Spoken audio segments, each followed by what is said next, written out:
It's been 5 days since we started our Viking blood.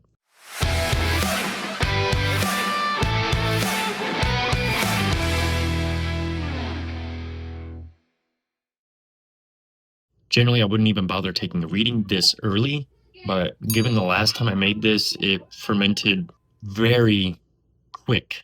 But it has been sitting on my heating pad for the 5 days. As you can see in the color of my airlock, some of it bubbled up into the airlock, which is a good sign. That's a healthy fermentation. But we're going to take a real quick gravity reading. 5 days ago, this was at 1.088.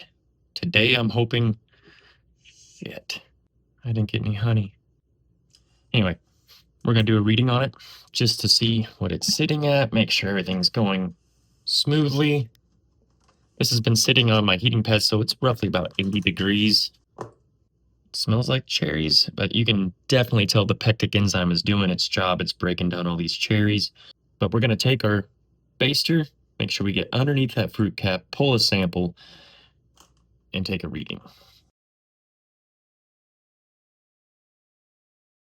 We're at 1.016.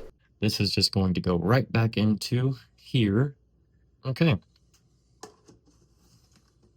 Oh, always take your airlock out whenever you put a bucket lid back on. If not, you'll get a gloop gloop.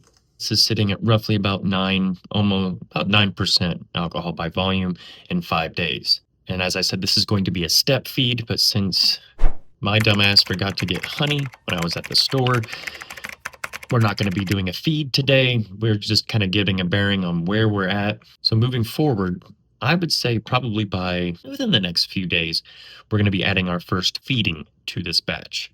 So we got a ways to go. When you're doing a step feed, note taking is crucial. Catch back up to you in a couple days whenever we do our first feeding. It's been 4 days since we last checked in on our Viking Blood Red label. We were waiting for it to go completely dry before we did a feed. Now, the one thing I can say in this batch is there's none of those worms.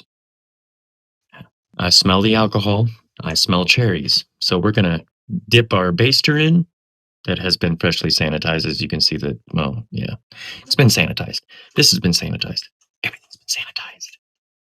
Okay, we're at 1.010. We've only gone down 6 points in a couple days. So what are we going to do now? Generally, I would say wait for this to go completely dry and then add your feeding or giving the honey in increments. I'm impatient. We're going to feed. Feeding is it's pretty simple. Put my bucket up on my scale and add honey. How much honey? We'll do 1.5 pounds. We added 1 pound, almost 1 pound, 9 ounces. So I was really on the fence with this because the last batch I did of this was a step feed. I didn't intend for it to be a step feed. It just fermented so well, it became a step feed and I just let it go until it was done. And like I said, that one got up to about 18%. I don't know if I'm going to get the same out of this as the last batch I did in about 4 days. It burned through 100 points of gravity in 4 days. This one has not done that. Now, granted, I did not use... we got one. This is disgusting, but I got to show you. We got a worm. Don't know if you can see it. Oh, well, I just moved it. But right there, that little bugger right there, that is a worm. And just like last time with the worms, what do? Scooped it out. That's all you got to do. Resanitize this.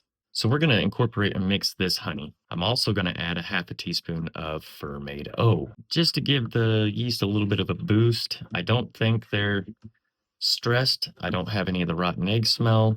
So it tells me that I aerated well. Right now, all I smell is cherry. So generally, you would add 1/4 of a teaspoon of this at the beginning of fermentation. I didn't add any. The one thing I like about Fermaid O is there's no diammonium phosphate in it, DAP, which is actually in that batch, but we'll talk about that later. So this is just more organic, and we're just going to half a teaspoon. And now it smells like cheese again. And we're just going to mix this through because then I also need to take a gravity reading. If you add honey, you need to take a gravity reading after you add to make sure, even if you're not step feeding, you need to know what your gravity is so you know whenever the batch is done. This is not done. Nowhere close to being done. I don't even think we're at 10% alcohol yet. So we're just going to mix this completely until whenever I pull out my spoon, or we all know what this is really called.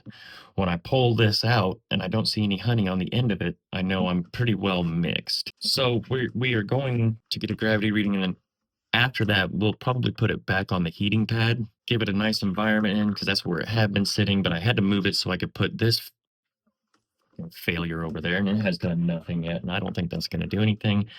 And I'm never going to hear the end of that, but that's for a different video. If you've watched my Jolly Rancher video, you understand what I'm talking about. Now, with this being 1.5 gallons, if I added 1.5 pounds of honey, realistically, I should be about 1.035, 1.040.